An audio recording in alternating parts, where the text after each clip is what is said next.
राजनीतिक हस्तक्षेप बहुत बढ़ा दिया है इन्होंने। जो अपॉइंटमेंट्स हैं उसमें राजनीतिक हस्तक्षेप के अधिकार नहीं दे रहे हैं। वहीं आरक्षण की पे भी खिलवाड़ हो रही है। नौकरियां नहीं देने का मकसद है सीधा सीधा आरक्षण न देना। शिक्षा में राजनीतिक हस्तक्षेप बहुत बढ़ा दिया है इन्होंने।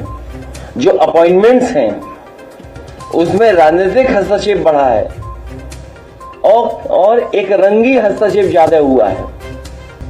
युवतियों के लिए असुरक्षित माहौल है, क्योंकि जब हम डेटा देखते हैं तो डेटा में यह पता लगता है कि सबसे ज्यादा असुरक्षित वातावरण युवतियों के लिए कहीं है, महिलाओं के लिए कहीं है, तो उत्तर प्रदेश में जो सरकार का अपना डाटा बता रहा है। इधर फीस महंगी तो हो ही रही है, फीस लगातार बढ़ती चली जा रही है, और जो प्रोफेशनल कोर्सेज हैं उन पे हमारे जो ग्रामीण क्षेत्र के बच्चे हैं, गरीब बच्चे हैं, वो पढ़ भी नहीं पा रहे हैं, क्योंकि नौकरी रोजगार कई बार प्रोफेशनल कोर्सेज के माध्यम से भी मिल रहा है। और जिस तरीके से प्राइवेटाइजेशन हुआ एजुकेशन का, मनमानी हो रही है वहां, उस पे भी हमारी पार्टी के नौजवान, युवजन के लोग, यूथ ब्रिगेड के लोग लगातार जनता को समझाएंगे।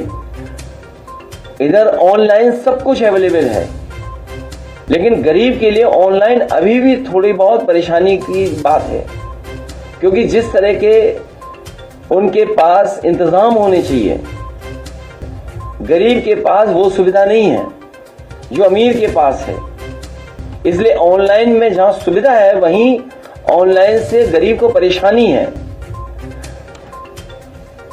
मुद्रा योजना का भी हम लोगों ने बताया कि 33 लाख करोड़ रुपया बांटा गया, और ये कहा गया कि 33 लाख करोड़ रुपए बंटने के बाद मुद्रा योजना जिनको इस योजना से जोड़ा है वो कम से कम कुछ लोगों को रोजगार देंगी। अगर हम सरकार का ही कहना मान लें, जिस तरीके से 52 करोड़ लोगों को इन्होंने मुद्रा लोन दिया, 33 लाख करोड़, अगर 52 करोड़ लोगों को जिनको मिला है, अगर एक व्यक्ति को भी नौकरी दी हो, एक व्यक्ति को भी नौकरी दी हो या एक व्यक्ति को भी रोजगार दे दिया हो, तो कोई बेरोजगार बचेगा ही नहीं। इधर हम लोग देखते हैं कि सोशल मीडिया पे सब लोग एक्टिव हैं। कई बार हम अपना पक्ष रखते हैं, सरकार तो अपने प्रोपेगेंडा के लिए इस्तेमाल कर रही है, और सरकार को एडवाइजरी भी जारी करनी पड़ गई कुछ चैनलों के लिए, कुछ सोशल मीडिया प्लेटफॉर्म के लिए, क्योंकि वो इतना खास बन रहे थे कि उनके लिए ही एडवाइजरी जारी करनी पड़ी। अगर समाजवादी पार्टी का व्यक्ति कुछ लिख दे तो उससे पुलिस प्रशासन पूरा पीछे पड़ जाता है। अभी रायबरेली की ताजी घटना सुनने में आया है कि भारतीय जनता पार्टी के लोगों ने मिलकर के पुलिस से पकड़वाया है एक को, और उसके बाद सुना है विधायक जी जाकर के खुद अपने साथियों के साथ मारपीट की है। तो जो इंस्टीट्यूशंस हैं, जितनी इंस्टीट्यूशंस स्ट्रांग होंगी, जितनी इंस्टीट्यूशंस निष्पक्ष काम करेंगी, उतना ही हमें न्याय मिलेगा।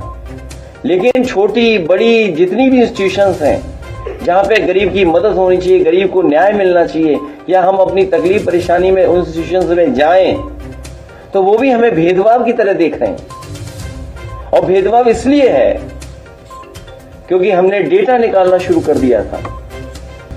अभी कुछ दिनों में उस जिले का भी डेटा हम लोग जारी करेंगे, और सूचना ये देते हैं कि अधिकारी लोगों की कुछ कमजोरियां हैं, जिसके कारण बीजेपी के लोग उनसे मनमानी करवा रहे हैं। कमजोरियां हैं कि भ्रष्टाचार किया है।